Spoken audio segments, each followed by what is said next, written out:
Hearty shalom to you, Jeffrey Seif here. Glad you are out there and glad we are here together working through the book, taking a look at Luke, Paul's biographer, who's offering a telling of the life and teachings of Paul. Luke Volume 1, the Gospel of Luke, was all about the life and teachings of Jesus. I don't think that Acts is all about the life and teachings of Paul, but primarily. In any case, Paul is in trouble. He is in Jerusalem.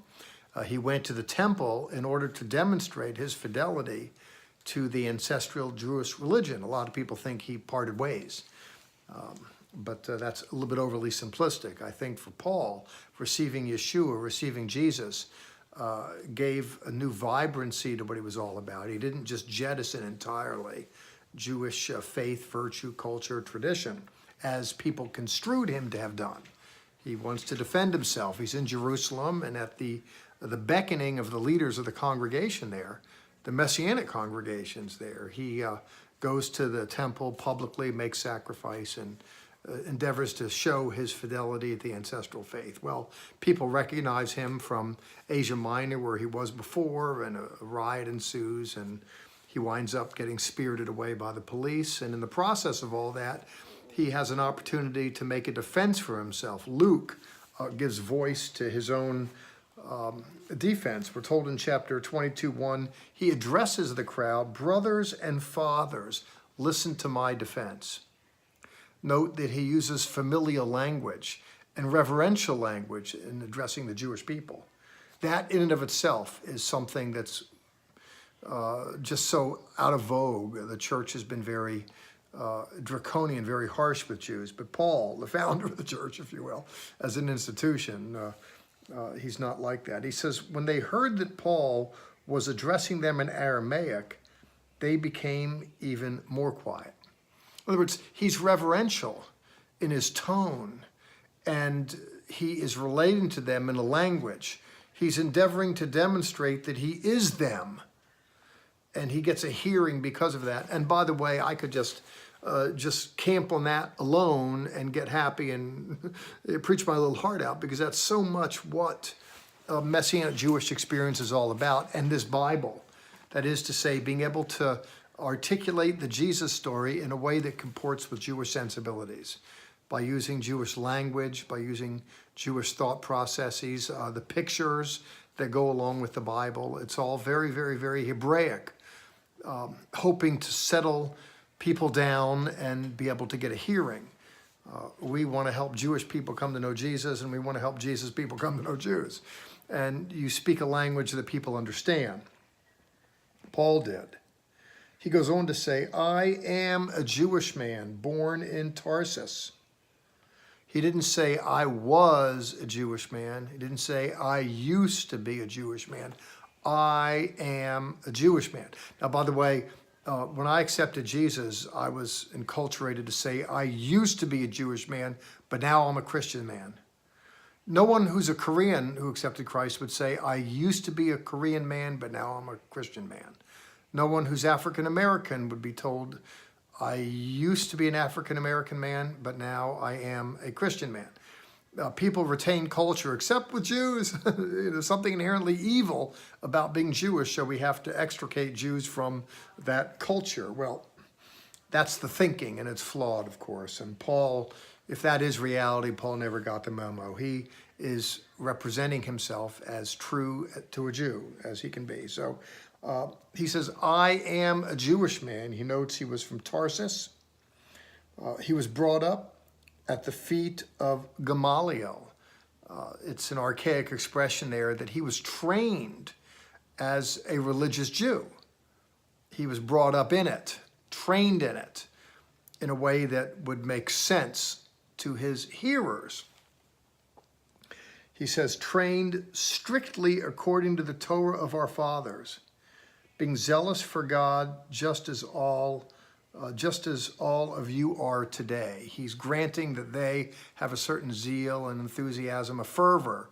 He says, I used to be like that. He wants to clarify that he was brought up according to the strict tradition of the Pharisees under one of the more able commentators of Pharisaic theology, that is Gamaliel. This is a man who wants to be heard as a Jew. He goes on, I persecuted this way to the death, arresting both men and women and throwing them in prisons. As the Kohen Gadol, as the high priest, and all the council of elders can testify about me. He was well known. This author is very sympathetic to those who are unkindly disposed toward the Jesus movement because he was foremost of those, he says. He goes on to say, I received letters from the authorities to the brothers, and I went to Damascus to bring back to Jerusalem even those who were there in chains to be punished. That is to say, he was very, very proactive in wanting to eradicate the Jesus movement from first century Judea. He saw it as acne on the face of Jewish culture, and he took it upon himself to look to clean up the face, if you will. He goes on to say in verse 6, but it happened as I was traveling and drawing near to Damascus about noon, a great light from heaven suddenly flashed all around me, and I fell to the ground and heard a voice saying, Saul, Saul, why do you persecute me? Just a word there. We can debate and have arguments. People need an experience, however. That's when, it makes sense. I believe in experiential religion because that's really the only religion I know at the end of the day. You can see behind me there's a lot of books. I'm an old professor. I'm old everything at 63, and I got books all around the walls here, and of course you're a college professor. You're supposed to be reasonably well read, so you can know what you're talking about. But there's a knowing that's not just book learning. In fact, it's truer to the Hebrew to know, which is yodeah, which is experiential. Yodeah comes from yod, which is hand. You touch something, you're touched by something. It's intrinsic to you. It's not just mental assent. The Greeks are happy just to speak about knowing in a mental way, but for Jews, it's much more holistic. This man has an encounter, an experience, and it changes his life.